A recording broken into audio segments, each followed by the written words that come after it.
On the 22nd of Shevat, in 1988, Rebbetzin Chaya Mushkah Schneersohn, the Rebbe's wife of 60 years, passed away.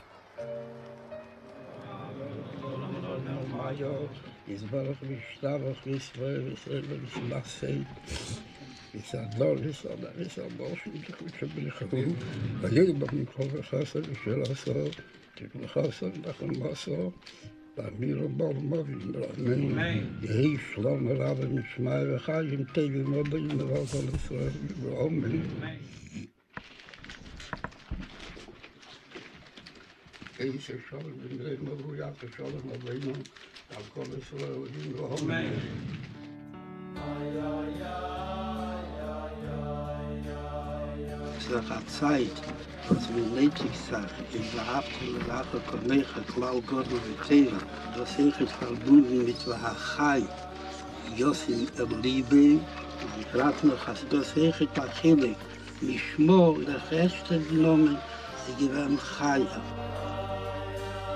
As the Rebbe mourned her passing, he spoke about the Rebbetzin.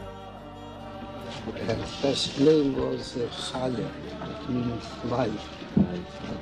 That is the name that was being inscribed on her Natsele. That means that this is perpetual even after the life in this earth till transformation. I hope it will be very soon. I hear she was a wonderful, wonderful woman. In my opinion, it is underestimated. That's underestimated. Many God Almighty knows all the truth.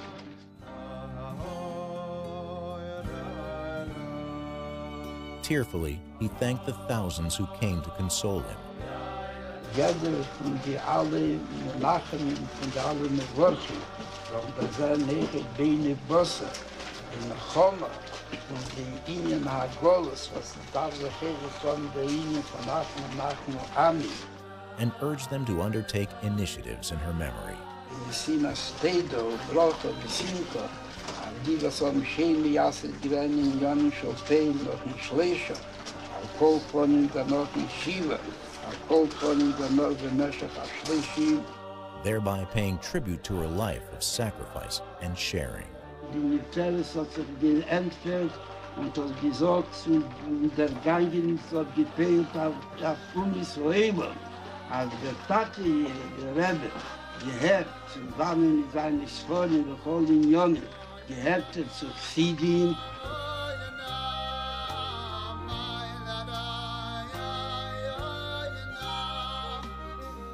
For most of the year that followed, the Rebbe remained in the home which he had shared with the Rebbetzin, opening it to the public. But still, the depth of his sorrow remained intensely personal. Der Jitten der Liebe von der ersten 3 Tage, das verbunden, aber das darf der bringen, Liebchi, danach kommt der Shivas Yom im Lavebus, und danach kommt der Schleichim Gehen, und danach bis ein Jahr, Kimeduber, Bahalocho. Ich wollte aber das Echet verbunden mit Amiras Kaddish, und Echet Limud Mishnayis, und Meisim Tevim, und Zecher Amishoma Bechulu, was zieht sich am Meshach Shono, in der Verstandig Ademut darf echt Nimschach werden, der Ihnen von Riten der Liebe. Repeatedly, he requested that her legacy be recognized in action. In Crown Heights, he visited the groundbreaking of a campus to be named after her. The Rebbe handed me a few bills. And he says, tonight is the birthday of the Rebbetzin. I'm now on my way to the burial. I will also stop at the resting place of the Rebbetzin. Shortly after her passing, on her 87th birthday, he launched a new initiative. Die größte Schuss war der Neshoma, als im Zusammenhang mit ihr Neshoma und mit ihr Aliyah, werden einführen unter der Mine, the London traveling gaming brothers.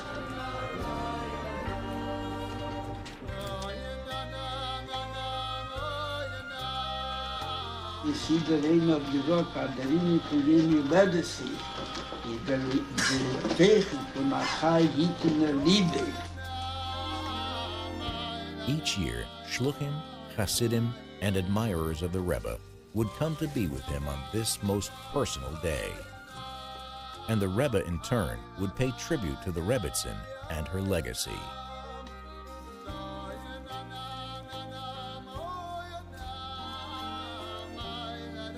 Was wird als Chatzos in Amiras Kaddish, was Kaddish Bechilione Ihnen shel Ha'Lo, und befragt Seine, was Sicher gewähnt.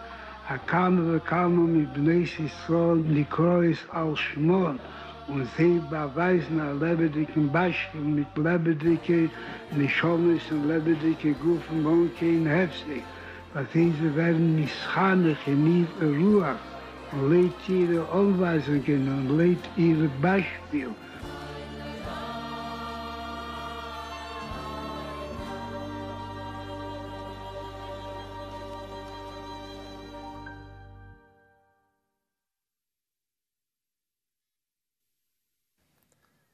A gute Woche. L'chaim, l'chaim. L'chaim.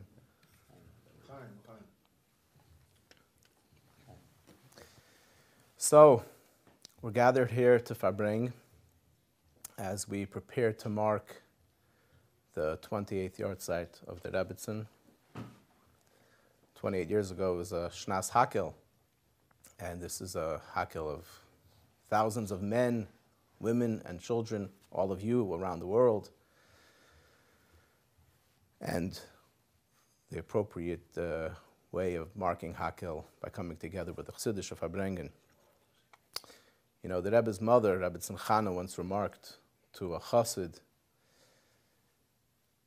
"Ihr weißt nicht, was ihr vermogt, und ich sag das nicht, weil ich bin ein Mann, or weil sehe das." You don't realize what you have, what you possess, the Rebbe. And I'm not saying this because I am a mother, but because that is the case. That's the truth. And if it's true about the Rebbe, it's true about the Rebbetzin. It's difficult to comprehend the treasure that the Eibishter gave us. And for the overwhelmingly vast majority of Chassidim, including myself and most of the viewers, never having met the Rebbetzin, never having any interaction, this is especially true. We don't know, we don't appreciate what it is that we have. And that's really the purpose of tonight's Farbrengen, of all of us coming together, with three individuals, Dr. Ira Weiss of Chicago, Rabbi Shlomo Bistritzky of North Ranch, California, and Rabbi Yossi Lew of Peachtree City, Georgia, all of whom will share with us the interactions that they had with the Rebbetzin and their own reflections that they were privileged to experience, to hear, to see, to feel. And it's our hope, for this we should say, a yarhtzeit, that in the course of the next hour, all of us, the viewers, all of us here at the table, will be able to say, Ashreinu, that we are fortunate. We'll be able to say it with a greater appreciation, that we're fortunate to have been blessed by the Eibishter with the Rebbetzin that we have. L'chaim, l'chaim. So let's begin the Farbrengen part with a Chassidish Niggin. It's known that when the Frierdiker Rebbe went to Kostroma, he took with him the Rebbetzin Chaya Mushkah, his daughter. And she, of course, served as a close confidant, not only at that time, but before and after, even from a legal perspective. She also shared with us the experiences of what happened at that great moment on Yud Beis Tammuz, when her father was liberated, the celebrations that took place among the Chassidim, the few Chassidim that were there, and the songs that were sung, especially the nigun of Niet, Niet, Nikava. The nigun that there's only one Eibishter.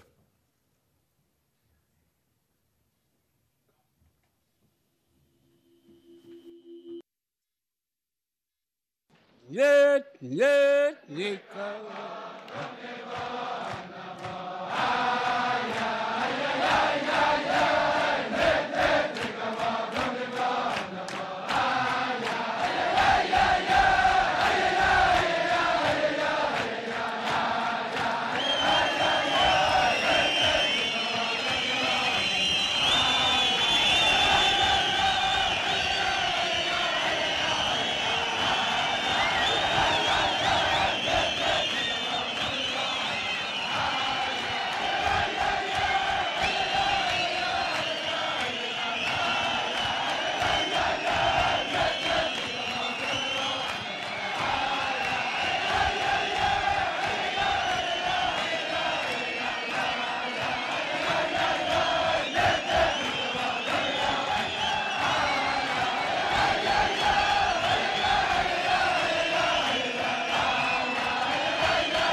Recently, one of the Mishamshim Bakedesh, one of the attendants in the Rebbe and Rebetzin's home, shared with us that in the beautiful days of celebration following Hey Tevis, the Nitzachon of the Sfarim, he was discussing the celebration, the Farbrengens, the dancing that was taking place in 770 at that time, day and night for a full week. And the Rebbetzin asked if there was a recording of everything that was going on, not just the sichas, of course, and the Farbrengen, and the Farbrengens of the Rebbe, but also of the Chassidim celebrating and dancing. She wanted it recorded for posterity, for everyone to appreciate in the years after, for all of us today. And if you look at the Chassidish calendar, the timeline, the history of everything in Deir HaShvi, of the Rebbe's Nesias, not only was the Rebbetzin there as the Rebbetzin, together with the Rebbe, coming over, being saved from the Nazis, Chav Sivan, together with the Rebbe at that time, but also the Rebbetzin played a central role in the pivotal moments of the leadership of the Rebbe and his relationship with the Chassidim. Yud Shvat, Yud Aleph Shvat, the Rebbe's acceptance of the Nesias. Hey Tevis, the Rebbetzин's contribution to that critical moment. And when we think about all of these times, I want to start with you, Rabbi Lew, Rabbi Yossi Lew. If you were able to share with us a little bit, not just of your own personal connections and reflection, but also put it into the context of everything that was going on in 770 at that time as a 770 Bacher, Chassidische 770 Bacher.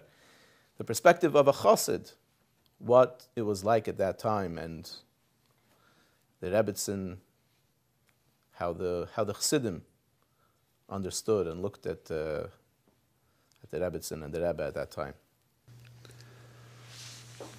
Good Tavach, and thank you, Rabbi Deren. My family had a very unique connection with the Rebbetzin, and this is my personal way of getting in. My grandparents, Mr. Zalman Jaffe and Mrs. Rosalind Jaffe, would come once a year, perhaps twice a year, from Manchester, England, to visit the Rebbe. And somewhere in the mid-60s to late 60s, they developed a relationship with the Rebbetzin, and to the point that every single time they came, they would visit, usually twice, once towards the beginning of their stay here and once at the end.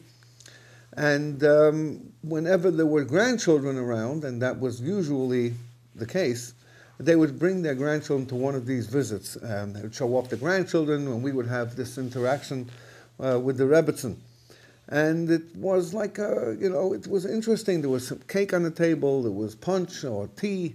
One time we went on Sukkot, so we would go to the Sukkah in the Rebbe's house. At times there were visits in the Rebbe's library where the Rebbetzin was staying for the Yom Tovim, and so on. There were interactions. I remember a number of these visits. One of them, right before my bar mitzvah, the Rebbetzin asked me to say over some of the things that I prepared for the bar mitzvah. She said, "I know you're doing the Maimah. Is there anything else you're saying?"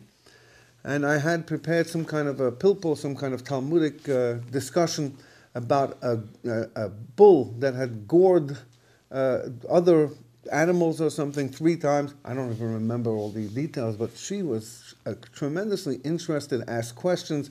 She was right on the ball with every single person who was there. She was a small, diminutive person, but she really occupied the whole place. It was amazing how her presence filled the whole place. And then a change came over me. And in order to understand this change, we'll go over a little bit of an introduction. When the Rebbe was turning 80 on Yud Aleph Nisan 1982, there was a very big stir in the world to get as many Chassidim into 770 as possible for the Rebbe's Farbrengen on a Sunday night commemorating his 80th birthday. It was a very big crowd over here, but about 2 weeks before, when the Rebbe was addressing children, the Rebbe spoke about his birthday, upcoming birthday, and he said that he prefers that it's right before Pesach, 4 days before Pesach, people remain home and let them help out with the preparations of Pesach, let the money that they want to spend on this ticket. He appreciates the sentiment, but he let them spend it on Pesach or spend it on tzedakah, whatever it was, and he put a stop to it.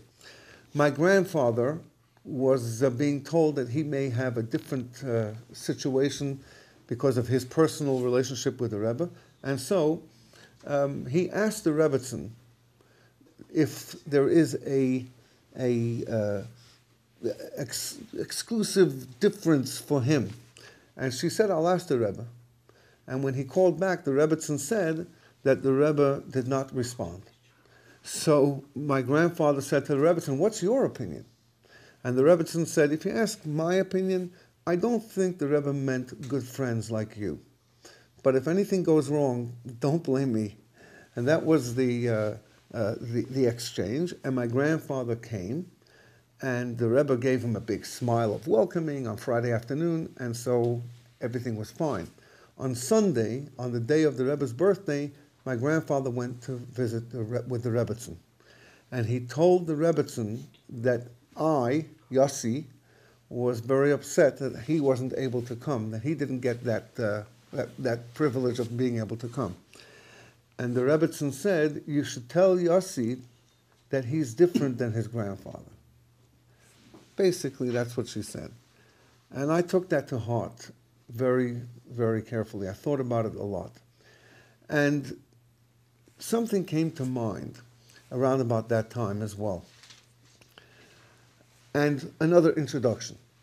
Every day the Rebbe came home to spend time at home, and to spend time with the Rebbetzin at home in the afternoon, and there would be a phone call from the Rebbe's office to notify the Rebbetzin. When the Rebbe came home in the middle of the day, there were no guests then. The guests would have left by that time. And we were sitting there once, this is way back, I was younger, and one of the attendants in the house came and whispered something to the Rebbetzin, which was basically saying that the Rebbe's on his way, and the Rebbetzins' demeanor changed completely. And it was very clearly understood that this meeting was over. She didn't have to say one word. And we left, and she didn't protest, but she didn't say, "Listen, I think, you need to go." She didn't say one word about that, but it was understood. When I was around that age, with the Rebbe's 80th birthday, my grandfather desired to take a picture of the Rebbetzin, And he asked the Rebbetzin permission that when he comes next time, he should bring a camera with him. The Rebbetzin says, why do you need a picture? You have me here. And he said, I go home and you're not around. She was quite reluctant, and in the end she said, okay, listen, if you really need it, if you want it, then bring it. So the next time, the next visit, well, about a week later, when he came back, I was waiting. I did not go with them. And I asked my grandfather, did you take the picture? He said no. And I said, why not? And he said, because she just didn't want it. She doesn't have to say it. It's so clear.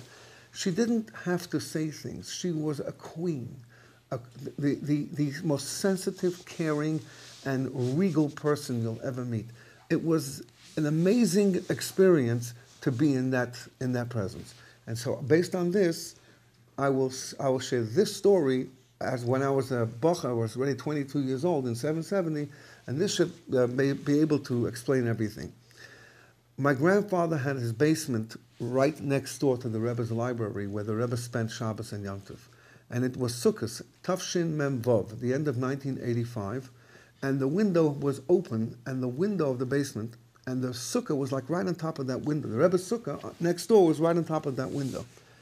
And I was near the window, and all of a sudden I hear the Rebbe saying to the Rebbetzin during the meal, "The shul is heint bei Nacht gewesen full mit Menschen." Tonight, the shul was filled with people. And I realized that the Rebbetzin was being included in every single aspect. The Rebbe was talking about what he had observed, the guests that had come for the Yom Tov. And this wasn't a visit to a house. This was a visit to the Queen of Lubavitch, to the Queen of the world. And therefore, I had to be much more careful. And because I was different than my grandfather, as the Rebbetzin said, that to realize that the Rebbetzin was not just a place where you sort of talked and ate cake and hung out, but this was a place where the Rebbe lived and the Rebbetzin lived, and this was a home that was really the headquarters of everything. And as a result, I think it's important to understand that the relationship between the Rebbe and the Rebbetzin was so close, closer than any couple that you know, and it was so special because these were holy people, holy individuals, caring, sensitive, and special people. And so for me, it became uncomfortable to constantly go to the house. And I took a little bit of a step back, knowing that I was not my grandfather. So how did Chassidim, Bochrim, look at the Rebbetzin? Because of my personal connection, I can tell you that we looked at the Rebbetzin literally, those who knew her, and then those who heard from those who knew her, that this was something very, very special, very unique. Indeed, the Queen of Lubavitch. Thank you, Rabbi Lew. So you're saying you made the transition from Gute Freund to Chassid over the course of time. I'm still trying, working on it. Not that they're mutually exclusive, Chas v'shalom, but you know the terminology, the term Gute Freund, good friend, reminds me of the story with the Rebbe and the Rebbetzin when they arrived in New York on Chav Ches Sivan. Of course, the entire Elam was very excited and celebrating the big ness, the miracle. There was one particular individual, Reb Leibish Heber, who had lived in Paris with his family at the same time that the Rebbe and the Rebbetzin were there. And when he heard that the Rebbe was saved, that the Rebbe and the Rebbetzin were saved from the Nazis, he came running to 770, and he saw the Rebbe and the Rebbetzin made a bracha she'achiyanu, and he embraced the Rebbe with tears, and he said that this is, I can't describe to you the joy that I feel on this day, he tearfully said to the Rebbe and the Rebbetzin. And the Rebbetzin, standing there to the side, remarked to someone, "Das is an emes a gute Freund." This is a true friend. And we have with us today an emes a gute Freund, Dr. Weiss. Before anything, I'm sure I speak on behalf of everybody that we owe you a debt of gratitude, and we want to express that today for everything that you've done, the countless hours and your effort that you invested for the health of the Rebbe and the Rebbetzin, the most precious thing to Chassidim. So first of all, thank you very much. The Eibishter should bench you with good health, of course, and with nachas from your children, grandchildren, and success in everything that you do in your esteemed profession.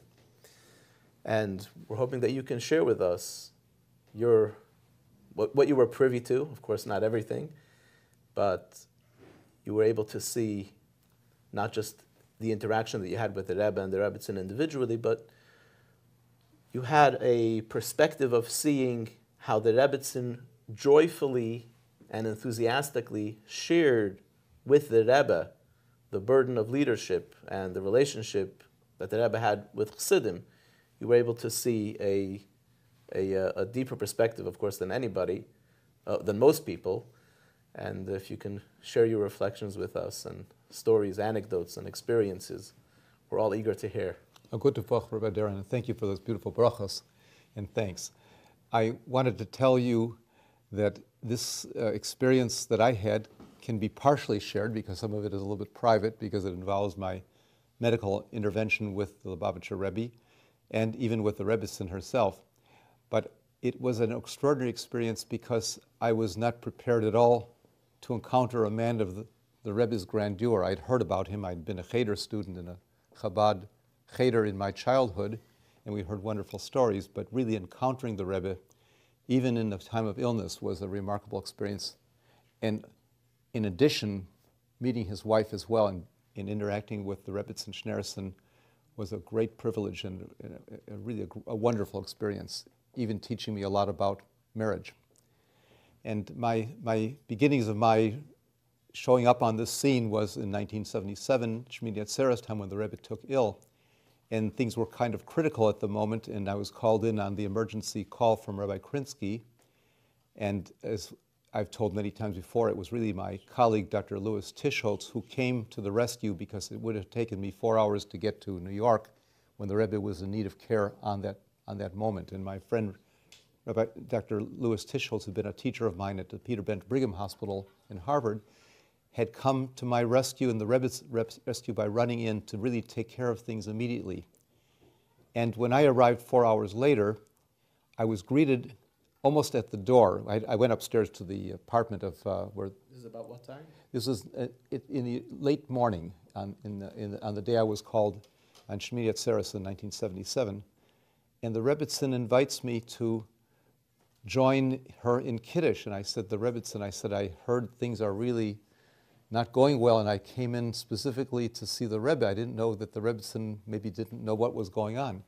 But she was very reassuring to me. She had had a very wonderful meeting with my friend, Dr. Tischholz, who was really the one who rescued the Rebbe, Mamish. He was the one who did the immediate things that were needed to restore the Rebbe's life. And he was also an extremely fine person in his contact with the Rebbetzin. He met with Rebbetzin Schneersohn, and he told me later that it was such a wonderful, warm meeting that she was so grateful for his immediate response to this off-the-wall call from me. But he did everything that was necessary to put the Rebbetzin at ease in addition to rescuing the Rebbe. So this put the Rebbetzin in a position where she could be more of a hostess rather than the wife of a sick person to make sure that I had Kiddush before I would see the Rebbe. And by that time, the Rebbe was stabilized and he was actually resting and sleeping, so it was practical to do the Kiddush first. And we had a wonderful meeting where she, in a very short period of time, introduced herself as the most dignified person, a very petite, lovely lady who, even in the situation that was so tense, was made calm by Dr. Tischholz's very favorable interventions and very favorable report. And she took to me very strongly. It was just that things had worked out well by good fortune, by God's providence, that it was possible for me to immediately become attached to her. It would not be the same for a normal case where things are so tense medically that you couldn't get to know the family too well. Everything was tension on the moment. But the Rebbetzin opened up herself to me in a very warm way, and I really had a chance to be appreciated from the get-go for having made the trip. And it made for a much easier traverse through a lot of interventions we had to do and a lot of judgments we had to call because of the Rebbetzins' calm and reassuring manner, not to mention the Rebbe's brilliant comments that he made as soon as he came out of the turmoil he was in initially. And the Rebbe, who was very concerned about his wife after he met me shortly thereafter, told me that the Rebbetzin will be very appreciative if you could keep her regularly informed. And when I heard that from the Rebbe, I said, this will be an easy thing to do since the Rebbetzin is so receptive. And that I made a point, even after I left after the first few weeks of stabilizing the Rebbe, when I went back to my hometown in Chicago, that every evening, with the exception of Shabbos, of course, every evening we would be on the phone together for a report where I would have the benefit of knowing what was going on with the Rebbe medically and could perceive through her very, very sharp judgments on if something was going right or wrong and whether I had to call back to some of the people with whom I worked in New York, of whether the course had to be righted or corrected. And it was through the Rebbetzins' perception that I was able to do a lot more than I could have done with just the occasional visits that I made every month or month and a half thereafter for the next 15 years. My connection with the Rebbetzin extended to the point that, as my wife said, the Rebbetzin seems to almost take you in as a son. And I said, actually, from what I've seen and heard, I think Rabbi Krinsky would get that designation. Rabbi Krinsky, who didn't believe what I was saying, said, I've heard many times over from the Rebbetzin that Rabbi Krinsky, who was the helper to the Rebbe, the executive secretary who drove the Rebbe around and made sure things were being taken care of, was also that way with Rebbetzin Schneersohn. And I think the Rebbetzin considered Rabbi Krinsky as a son. I may have been the second son or the third son, but it was a very warm relationship. She had many children. She had in her heart many children, and it might have included many more children than just Rabbi Krinsky and me. I don't think it was all about us. She had in the house, Rabbi Halberstam had a wonderful little son of blessed memory, and he was such a wonderful little boy, and I could see what instincts the Rebbe had towards a little child, how much she could please him. My own little children came to visit the Rebbe and Rebbetzin on one of our visits to the Rebbe, and in that visit was the most warm relationship between my two oldest daughters, who at that time were my only children at that point. And the little one, who was probably 2 or 2.5 years old, ran off while we had the initial meeting. And then you hear something from the china closet, and you hear something sound like a crash. Now, normally a normal person with the kind of beautiful memorabilia that the Rebbe and Rebbetzin had accumulated over the years would have had a state of panic. But the Rebbetzin was as calm as a cucumber, and she went over to help the little child not feel so bad about the situation. Nothing bad had happened, and she was as calm as a cucumber, cool as a cucumber, to have really alleviated the child's concerns and never herself was the least bit concerned that something might have gone wrong. And this was a remarkable sign that this was her heart. Her heart was for children, and her kindness was all over. With the little child in the house, Rabbi Halberstam's child. And I think that over the years, my wife also got to meet the Rebbetzin, and my wife admired her for her elegant manner, elegant taste, and elegant and modest taste. And then there was some incidents that brought out another aspect of the Rebbetzin, and this happened in 1981. It is interesting that after the Rebbe stabilized, and I got to know the Rebbe a little bit, the Rebbe asked me to go up and listen to the Rebbetzins' heart, since he didn't want to have all the attention to himself. And I did do what he said, and I heard a little something that was minor, nothing worth reporting, but I kept it in the back of my mind. And 4 years later, there was a little illness that developed that made me think a little bit more of what I had heard in 1977, that I was prompted to come in, even on a Shabbos, to see what was going on. From Chicago? From Chicago. And it happens that the Rebbetzin, who talked to me on a regular basis, knew that I was coming into an important 20-year reunion with my secular high school that I had attended in Chicago. And she was very interested if I had been popular in the class. And I said, I was a very welcome person in the class, and was a class officer and knew people, and I did want to attend the reunion, even though they're not my own immediate family now.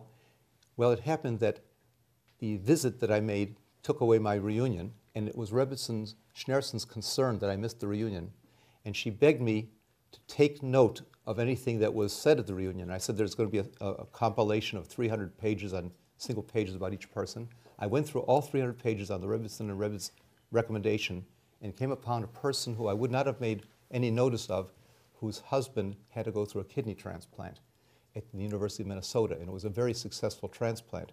And we had neighbors right across the street who were unwilling to go further with a lady who was dying. A young lady my age was dying, and we put them in contact with this couple through the Rebbetzins' insistence that I read every page in the book.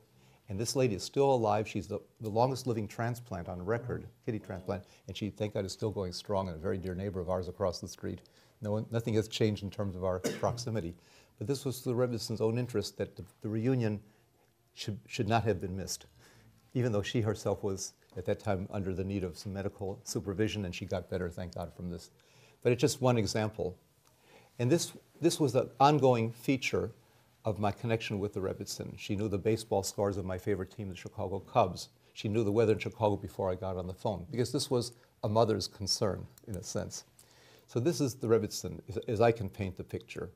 And of course, when we lost the Rebbetzin, it was so heartbreaking to all of us. There's a very telling picture in the Allgemeiner Journal the day of the Levaya, which really shows the emotion that is expressed by the people standing at the kever. It was really something that is worth perhaps archiving and seeing if you can find this telling picture of how we all felt when we lost the dear Rebbetzin.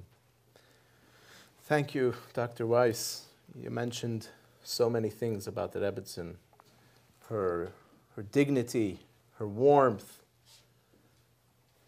her concern for others, her good way with children, far beyond what physical parents of physical children show, similar to the Rebbe.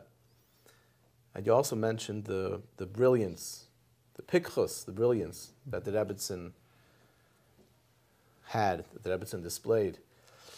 There's a fascinating letter that was written actually on the day of Hey Tevis, the first Hey Tevis that the Rebbe and the Rebbetzin were married. This is a letter from Reb Levi Yitzchak, the Rebbe's father. And what's fascinating about it is to see the immediate appreciation that the Rebbetzins' father-in-law had for her. I just want to read a few short lines. It's a beautiful letter that begins with the brachas from the Rebbe's father. I'll quote directly to the English. I will say to you once again, you should live a life of nachas, of peace. Ruach echad l'shnechem, one spirit for both of you, k'ish echad mamish, like one individual. And then Rebbe Levi Yitzchak writes, only in one area would I like that you should be as separate people, and that is in your writing of letters to us, to the Rebbe's parents, as frequently as possible. And then he directs those words directly to the Rebbetzin. And you, my dear daughter-in-law, in our eyes, you are like a beloved and dear daughter. I request of you, please write as much as possible. Your letters are pleasant, they are precious. Write in the easiest way for you, Yiddish or whatever language you write. It does not have to be written in any official manner. Just please write, as they say in Mamaloshin. Write what you think. Write what you feel. Always, between parents and children, there should never be any mechitza, any separation in whatever subject is at hand. And again, he concludes with the brachas, with the blessings. You and your husband should be ke'echad mamish. It's clear here, we see how one can say the Rebbe's father, the Rebbetzin Shver, literally begs to hear from her what she has to say, what she has to feel. Every word of the Rebbetzin is precious, and every instruction that she gave is meaningful. And with this, I would like to ask you, Rabbi Shlomo Bistritzky, to share with us some of your personal encounters and what you learn from it, what we can all learn from it, the experiences that you had. L'chaim, l'chaim. L'chaim v'levracha. L'chaim.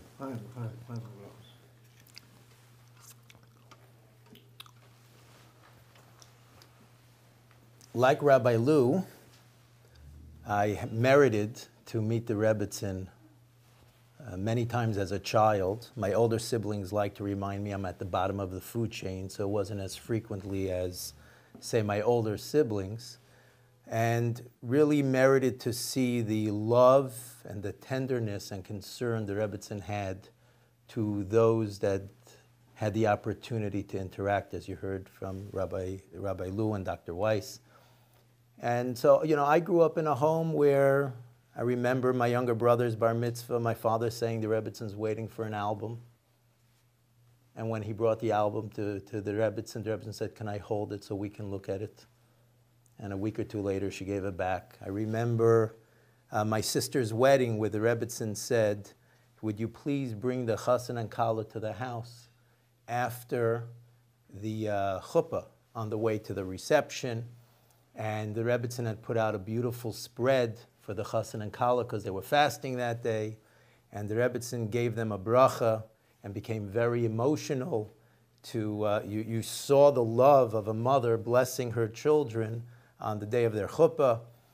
So I lived through a lot of the similar awareness, if you would, of this tremendous, tremendous love that the Rebbetzin felt towards every chassid.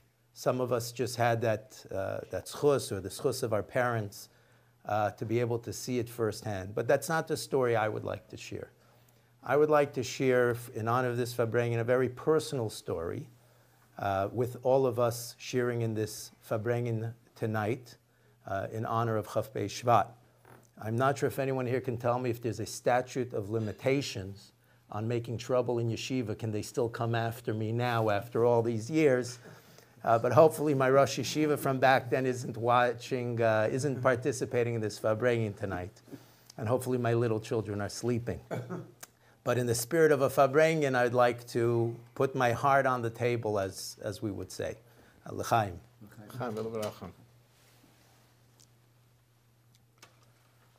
The story took place in 1987. I was a bacher in yeshiva in Israel, and the Rebbe had just Chabad had just won the appeal for the big saga of the Svarim, and we were told on the appeal came down, the verdict came down on Chaf Hei Cheshvan in 1987. And 2 days later, on the 27th of Cheshvan, we were told that the following Monday, the second day of Kislev, the Svarim were actually being returned to 770. So in true fashion of what they teach us in yeshiva, the philosophy of better say you're sorry than ask permission, a friend and I decided to hop on a plane and fly back to New York to participate in the simcha, to be there to celebrate with our Rebbe on this great day. We know that the Rebbe was not happy that week when he saw Bachram standing outside 770, because the Rebbe felt the Bachram should be in yeshiva. And my father, being a staunch Chassid, was disappointed in my choices as well. And the entire week, he reminded me constantly of the bad choice I made. Friday night, my father had a tradition of going to the Rebbe's house to check on the Rebbetzin, get a little feedback on how the Rebbe was feeling, and then he would leave before the Rebbe would come home. And my father comes home for dinner, Friday night, and walks into the house and he greets me with a warm Shalom Aleichem. A whole week I got the cold shoulder. I get a warm Shalom Aleichem. So I looked at my father and I said, wow, in honor of what am I getting such a warm Shalom Aleichem? So my father said, I'll tell you the truth. I went in to see the Rebbetzin, and as she would typically do, she wanted to know how all the children were doing. And I told her that you came from Eretz Yisrael, and you were very disappointed. And I'm like, oy vey, you know, my father's sharing this with the Rebbetzin. And my father looks at me with a twinkle in his eye, and he says, you know what the Rebbetzin said?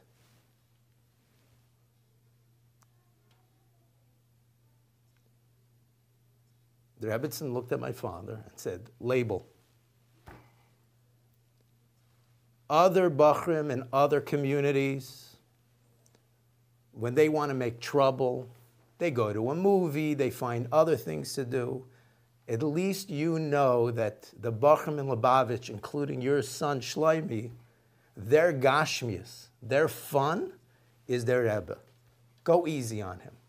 And that's why I got that big Shalom Aleichem. The reason I wanted to share this story with all of you joining us tonight for this Farbrengen is to illustrate, as we heard tonight so eloquently from my dear colleagues here, that there was a real love, a very personal, deep-rooted love of the Rebbetzin as a partner with the Rebbe for each and every one of us. And we didn't always necessarily get to see it ourselves on a personal level. And maybe for some of us sitting here at the table, we were the ones that were able to turn around and share with our friends that we have a mother who loves us unconditionally, that lives on President Street. But it was a very real love. It was an unconditional love where the Rebbetzin saw only our goodness and only our potential. And it had a profound impact on me. My father was thrilled and I was humbled because I said, halavai, my gashmias would only be the Rebbe. But it's something that pushes me forward every day since. And I feel that as we prepare here for Chaf Beis Shevat, we need to all internalize this concept of the love that the Rebbetzin, together with the Rebbe obviously, had for each one of us. Whether we've personally met the Rebbetzin or not, it was very real, and it was unconditional, and it was always with a good eye. L'chaim. Beautiful.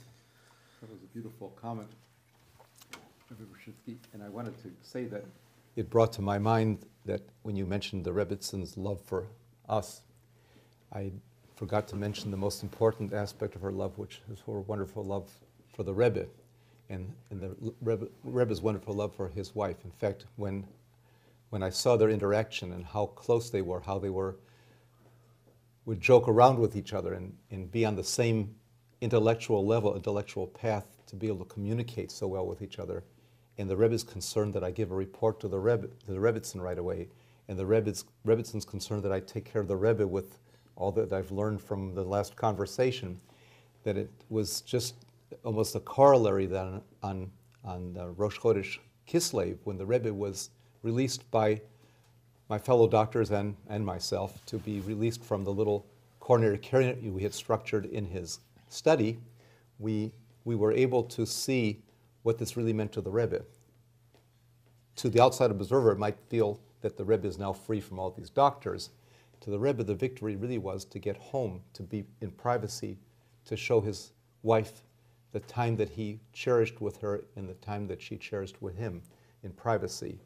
And the Rebbe even explained to me at that time that really being with his wife regularly for an afternoon tea and a discussion was on par with him to the mitzvah of putting on tefillin. And it was on par in sense in his heart. I'm not saying that's an equivalent mitzvah, right. I don't want to be misunderstood. But in his heart, this was elevated his spirit as much as the elevation of the spirit one gets from a mitzvah like tefillin.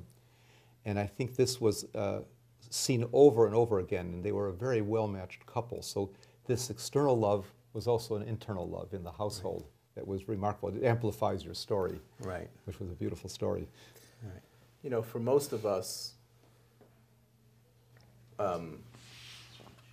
what you're describing now about the incredible love that the Rebbetzin had for Chassidim and the deep relationship of the Rebbe and the Rebbetzin, for most of us, that came to the fore on Chaf Beis Shevat itself, on the day where it was perhaps, one can say, the darkest day of the Rebbe's Nasias. And it was very clear to all of us how dark that day was, because we saw the Rebbe's pain and anguish and sorrow in a very heartbreaking way. And I'm wondering if you can share with us, perhaps we'll start with you, Rabbi Lew, a little bit of what the experience of the day of Chabeis Shevat itself was, what took place then, and the overall environment of the Chassidim at that time. That's A tough one. a tough day. I was very privileged to be working in one of the offices that wrote and produced and published the Rebbe's talks. And I was in that office on that Tuesday night. It was after midnight, whenever it was, and somebody came to the door and told us of this news. And quickly everybody sort of gathered together, and there was just this discussion. Nobody went to sleep that night, that was for sure. And the discussion was like, what's going to be? Like, how would this change? What would happen? And I distinctly remember one person saying, I think that things are going to be very different from now on, because we underestimate the importance of the Rebbetzin to the Rebbe. And it stuck in my mind. I wasn't the author of that statement, but it's really stuck in my mind to pay attention to that. And the day was very traumatic. The Rebbe was in his house, and finally the Rebbetzin was released and brought home, and the Rebbe had come out. The Rebbe did not look very well, as you would imagine. And then the funeral was very, very painful, extremely painful. The Rebbe came back and he davened mincha, and the Rebbe immediately said a short sicha that people should take it to heart. And the Rebbe received the transcript of that sicha within a half hour, and he was very pleased. We didn't know what to do, because would the Rebbe want to see it or not? We didn't know what was flying. And the Rebbe took it, and the Rebbe edited it and asked that it should be sent throughout the world. And that began a whole new chapter in the Rebbe's life. And as that person said, is exactly what happened. I think it's safe to say that anything that was really related to the Rebbe was changed. The Rebbe slowly, within the year, phased out the saying of Ma'amarim, of the Hasidic Ma'amarim. The niggin of the Alter Rebbe's niggin was phased out within the year. There were no more weekday Farbrengens. On the Shabbos, the Rebbe slowly began to change around the whole system of the Farbrengens. The Rebbe stopped talking about the Rashis eventually, and about the Rambam, and about his own father's Torah. The Rebbe's style changed. The Rebbe davened every day with a minyan, which is not what he did before. Things were different, and very different. And this all emphasized, I think, more than anything else. Who knows why the Rebbe did things and how the Rebbe did things. He didn't necessarily explain himself in his own personal way of doing things. But I think it's very safe to say that the Rebbe, in my opinion, was emphasizing to the world the critical value and the immense importance that the Rebbetzin had, not just to the Rebbe as a person, but to the Rebbe as a Rebbe. And things like completely changed as a result of that, as a result of the Rebbetzin not being here. And that really encapsulates what Chabeis Shevat is. Chabeis Shevat is not just a day where the Rebbetzin passed away. It's a day that the Rebbe chose to change essential behaviors of his from before to after, and to emphasize to the rest of the world that this is not just a day, and this was not just a person, but this was a person that is important to every single chassid of the Rebbe, and I would imagine to every single person in the world. Dr. Weiss, you were there that day as well. Yes. We recall from the pictures and the video. Share with us. Well, we were in the middle of a blizzard in Chicago, so right away it wasn't a favorable setting for such news.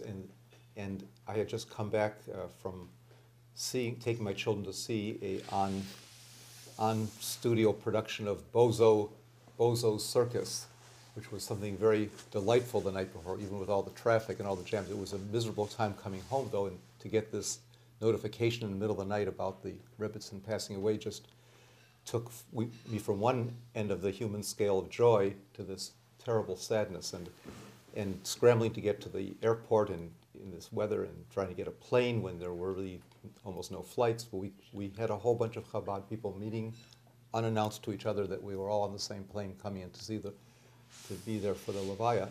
And the sadness in people's hearts was, as I mentioned before, reflected in a telltale picture that appeared on the front page of the Allgemeiner that day. And it's really, it represented the kind of depth everyone felt in. And our anguish was both for the Rebbetzins losing her life on this earth, and also the Rebbe's, our anticipation, just as Rabbi Lew alluded to, is that the anticipation there would be some radical changes for the Rebbe, because this was his own personal life. His window to the world was his Chassidim, but it was really also very much his own wife, and this was a radical transformation. I was later that day in the house, and I saw the Rebbe's very, very sad countenance, and I couldn't do anything to come close to him as a doctor or try to console him. I didn't have the power in me to do this, and I felt that somehow I was being held back by my own limitations. But I was really not in any position to give him any refuah for that day. It was a very, very troubled day. There was a stark contrast. You were there just weeks earlier. Yes. For the 10th celebration of Rosh Chodesh Kislev. And I remember you spoke to us then. Yes. During the Farbrengen on Motzei Shabbos. There was a climax in the joyous moments of Lubavitch. And this was such a sudden contrast from that moment of joy. I remember the way you described it, how 10 years after Tafshin Lamed Ches, and the Rebbe's health was stronger than ever, incredibly miraculous recovery, and here we were plunged into the depths of sadness, and you attended the Rebbe following Chav Beis Shevat as well. Well, I'll tell you, it had even more medical implications than could be realized on the surface, because one doesn't realize when the Rebbe had this heart attack, it was quite an extensive loss of heart muscle, and usually the outcomes are very limited. One cannot be anticipating a Rebbe who was as strong as the Rebbe was for those 15 years that followed, and one could not have anticipated that he would have even more leadership than ever in building up the whole project of Shalichus. And this came from something that happened at home. Normally, when we see a patient, we give out the appropriate prescriptions and advice, but we recognize as physicians that we as physicians are limited people, the patients are limited people, but here we were dealing with the Rebbe and Rebbetzin, with the Rebbetzin firing up a whole new way of treating the Rebbe at home. And this was in the area of being very careful about the diet. I even once was at their house to join them for a dinner. I don't recommend joining them for dinner. I was not in the right place. I was like the most small little ant in a place where kings dwell and queens dwell. What year was that? This must have been a couple of years before the passing of the Rebbetzin. And I was there to sort of see what they're doing. And I was really overwhelmingly impressed by how well they handled the dietary advice that I had given. I had explained to the Rebbe that he, as a person trained in mechanical engineering, among many other things, understood that if you took too much sodium in your diet, you would stretch the heart and make it become less and less efficient, like a bubble that stretches starts losing its ability to hold itself. And this happens to people's hearts routinely. When you lose that much heart muscle, you end up not being able to function nearly as well as before because your cardiac output isn't right. The Rebbetzin looked at labels on food. She instructed Chesed Halberstam and whoever else was involved with the preparation of food to be exceedingly careful. And on my spot visit where I sat as the Inspector General at the dinner table, I was really impressed that the soup was not a salty meat-based soup. It was a vegetable soup that had been handmade at home there, not from some mixer broth. It didn't have the 600, 700 milligrams of sodium. It maybe had, at the most, maybe 50, 100 milligrams of sodium. So the heart wasn't stretched as much by the soup. And that corresponded to how the vegetables were prepared. And it wasn't flesh. Flesh would have been on Shabbos or on Yom Tov. It was a fish dinner done beautifully delicate. There wasn't a bunch of things on the fish that could make it salty. And all these things were a radical change for the Rebbe, because the Rebbe actually loved salt. He liked salty foods before this. The Rebbetzin got hold of the Rebbe and took good care of him. And when she passed on, I was worried that suddenly the person who oversees this house, the Rebbetzin, is not going to be there to protect the Rebbe's own health. And it really bothered me a lot, because I didn't have ever in my whole practice such an ally as Rebbetzin Schneersohn, who with her good logic and common sense and diligence followed advice that was necessary. And the two of them probably discussed together why this was necessary mechanically. But it was a remarkable patient response to the doctor's advice that I've not yet seen. I wish it could be seen more often. You know, you described the Rebbetzins concern for the Rebbe's health, and of course the Rebbe's concern for the Rebbetzins' health, which reminds me, we mentioned briefly about Hey Tevis and the Rebbetzins' contribution, more than contribution, as the Rebbe himself described that this was the pivotal testimony, the Rebbetzins' testimony. A beautiful testimony. And I remember noticing that if you talk about the Rebbetzins' health, one could sense and see that, and perhaps you can share a little bit about this as well, the entire saga of the period leading up to the Nitzachon was such tension and pressure. There was a lot of, it was a difficult moment for the Rebbe and the Rebbetzin, and one could sense that it had an effect on the Rebbe's health, on the Rebbetzins' health. There was a doctor who attended the deposition to ensure that everything was okay. But clearly you could see how the Rebbe was always very concerned for the Rebbetzins' health as well. So it went both ways. If there's anything you have to share, Rabbi Lew or Rabbi Bistritzky, about those interesting and important moments. You said it all. That time was a very tense time and a very difficult time. The Rebbe went to the oil every single day. And this was a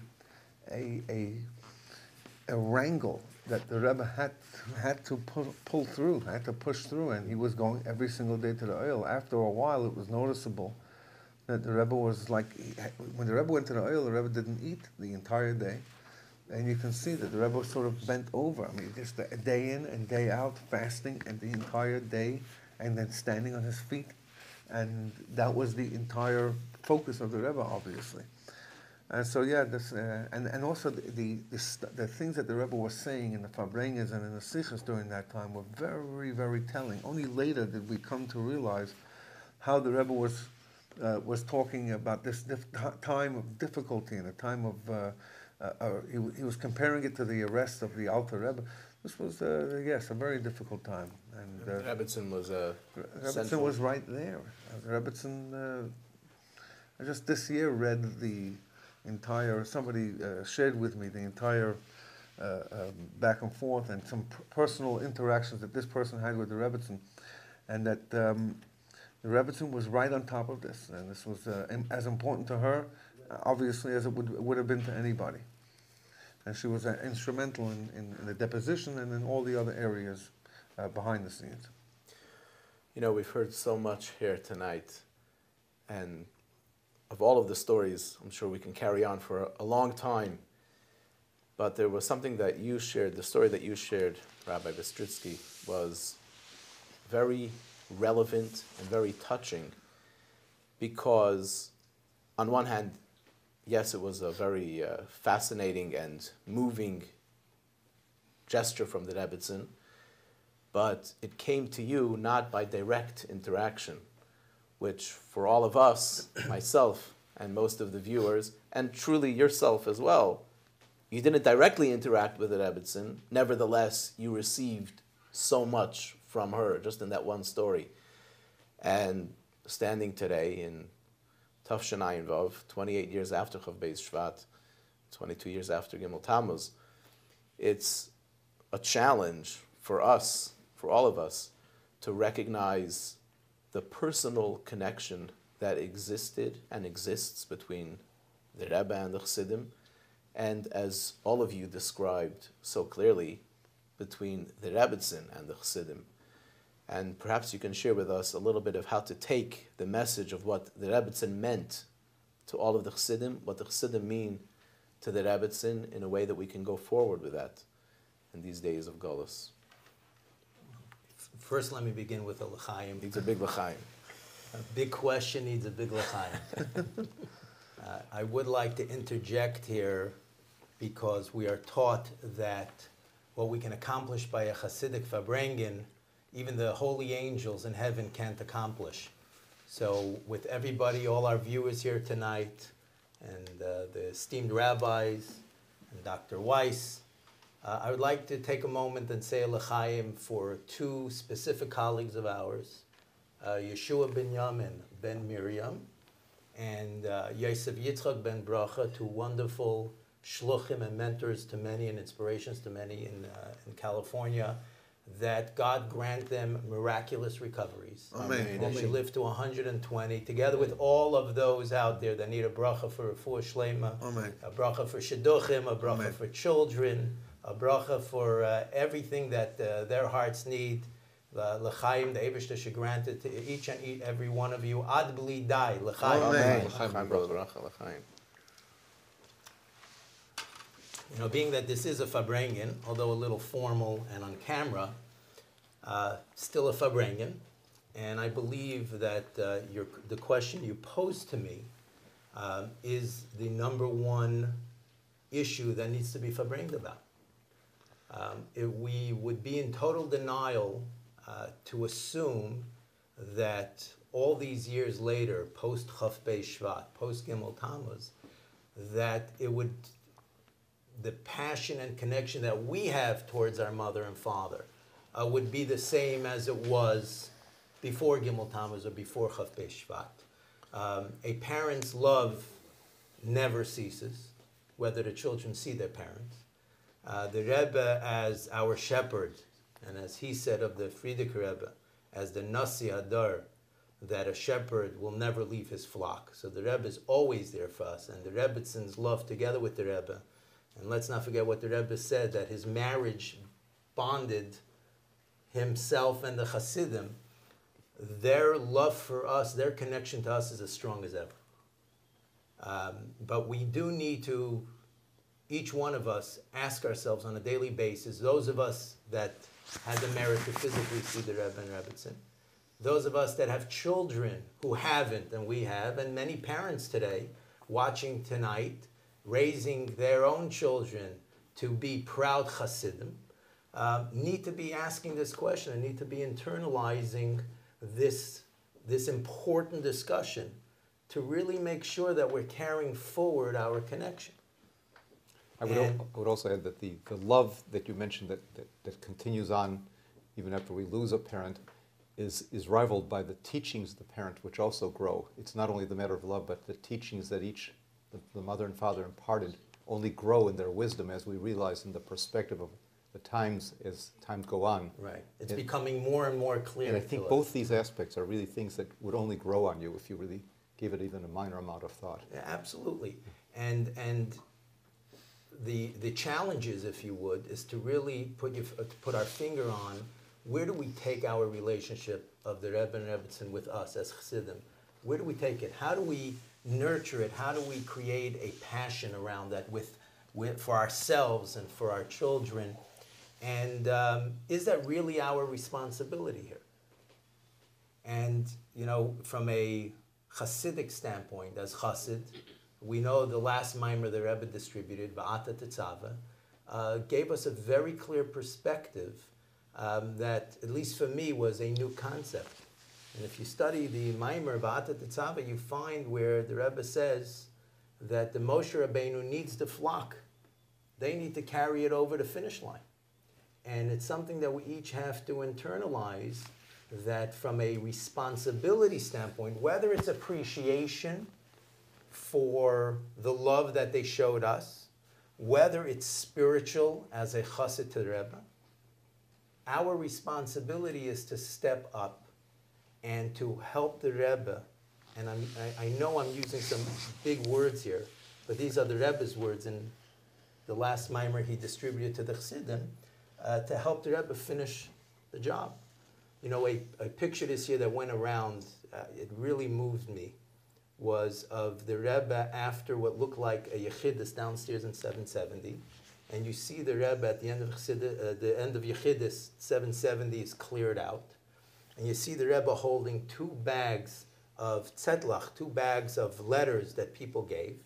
And you see the Rebbe's secretary standing there, much younger than the Rebbe, surely wanting to carry these bags for the Rebbe. And you see, and their hands are out. You know the picture I'm talking about? Yeah. And the Rebbe's holding these bags because every one of those letters was the most personal connection between his children and him. And those bags weighed nothing to the Rebbe. And this kind of love and concern for us should inspire us to carry forward what the Rebbe needs from us to do to finish his task. Rabbi Krinsky just tonight told us a beautiful story that after the passing of the previous Rebbe, it was known the Rebbe did not want to take on the leadership role, to be in the public eye. And the Rebbetzin basically really pushed it forward and explained that if he doesn't do it, all the work of her father and all the Rebbeim before is useless without the Rebbe doing it. So I believe with all my heart that it's that same call to action for each and every one of us. This is the call to action of Va'ata Tetzava, that we each need to carry forward all that the Rebbe gave us.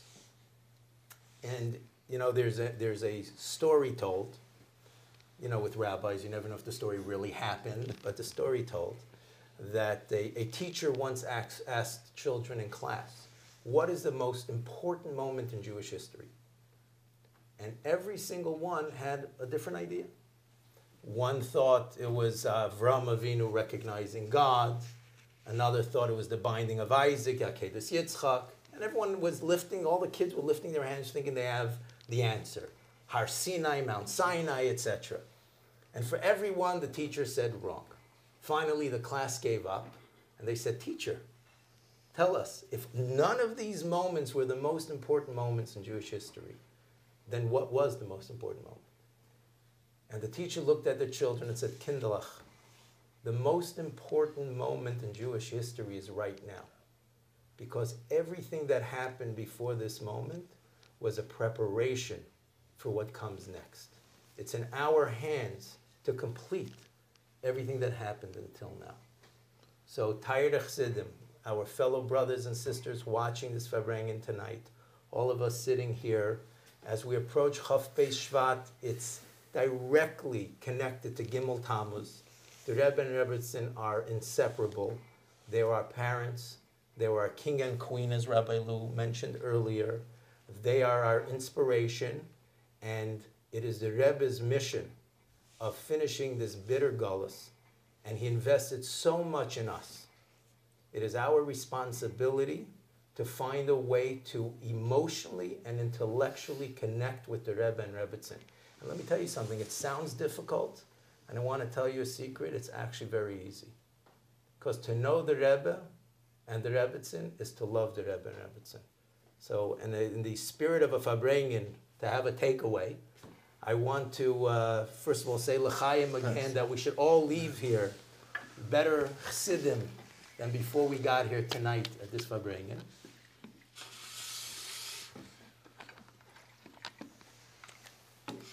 But I would like to make a few proposals. First of all, L'chaim. L'chaim. Or recommendations. The only way to have a strong connection, the only way to pass on and transmit a strong connection is with passion. What is passion? Passion is something that you make a priority in your life. And when you have passion, when you have that fire in your eye, you don't have to find the words to teach your children. They see it in you. You don't have to tell your friends, they see it in you, and they want to follow in the ways, in whatever it is that's bringing such passion out in you. So, you know, a few recommendations I have. I don't know if you get to see in Chicago, I hope you do. There's a beautiful weekly publication that they put out called Here's My Story. Yes.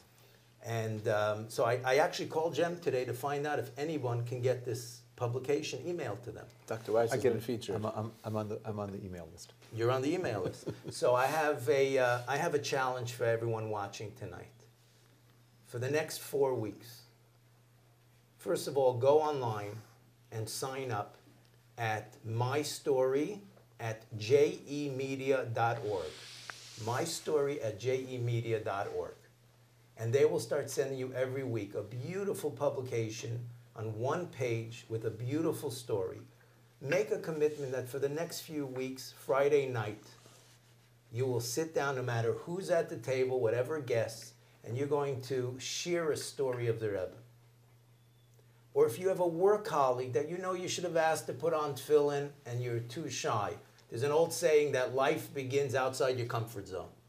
This is something the Rebbe taught us. Get outside your comfort zone. Invite a colleague to your Shabbos table. Do something for the next few weeks. It'll be an amazing experience for you. Your children will witness it, and they will be inspired. And you will see that even post Chaf Beis Shevat and post Gimel Tammuz, that you can still continue to tap into the infinite love that the Rebbe and Rebbetzin have for us and the investment they made in us. And you will be excited every single day to realize Ashreinu Matayv Chalkeinu, how lucky we are that we're the ones chosen to be the Rebbe's feet in bringing this mission, this holy mission, to its completion of ending this galus and bringing Mashiach Tzidkenu. May it happen tonight. Thank you very much. Amen. And a good tevach. Chaim. What an appropriate way to conclude a Farbrengen.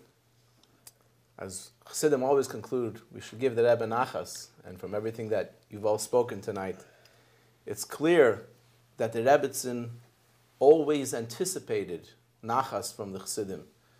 So we conclude with a bracha, of course, that we should continue to give the Rebbe and the Rebbetzin the nachas that they always looked to find from the Chassidim. You mentioned the Rebbe's directives, the Rebbetzins directives, the directives that someone gives rivals the love after they've passed away. And the last Sicha of Chav Beis Shevat, Tafshin Nun Beis, the last time the Rebbe spoke to us on this day, until the next time, the Rebbe mentioned those specific words, that there is the example, the Beispiel, the example, and the Anweisungen, the directives of the Nifteres. And at that time, it was already 4 years after Tafshin Memches, but still those were words that may have been difficult to comprehend. With time, though, we understood a little bit better what the Rebbe meant, because of hearing how much the Rebbetzin asked, how much the Rebbetzin directed, what the Rebbetzin wanted, instructions, as she shared the leadership of the Chassidim in her own manner, together with the Rebbe.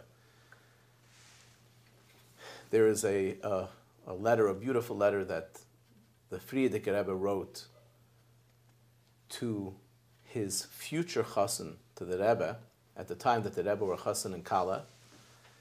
And the Rebbe writes this letter, the Rebbe wrote this letter to the Rebbetzin, describing a recent meeting that he had with the future chassan.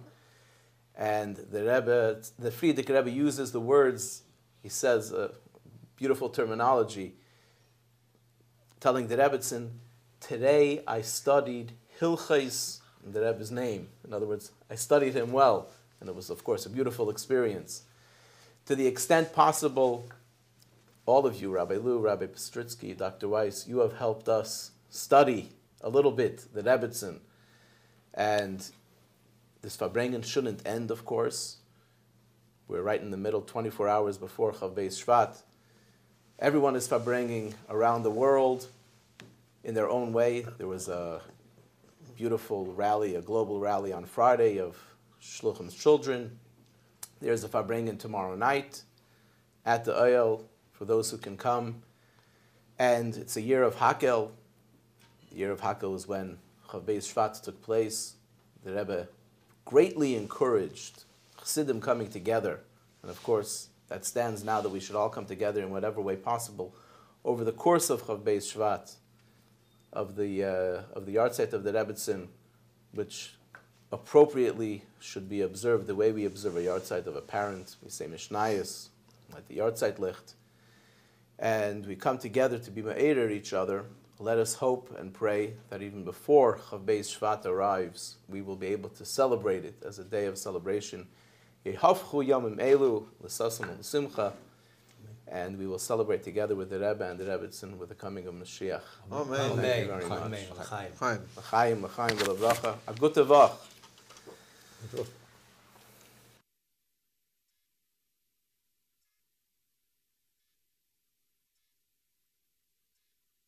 Like many have not had the experience of being with the Rebbe, the Rebbetzin, and then haven't had the contact that we have been privileged to have with Chabad itself, I would recommend a book that Rabbi Joseph Telushkin has written in the recent year or two called Rebbe, and it's a wonderful book that summarizes for you all the multitude of the Rebbe and the Rebbetzins' involvement in the world of everything, the world of Chabad, the world as it is a world of politics.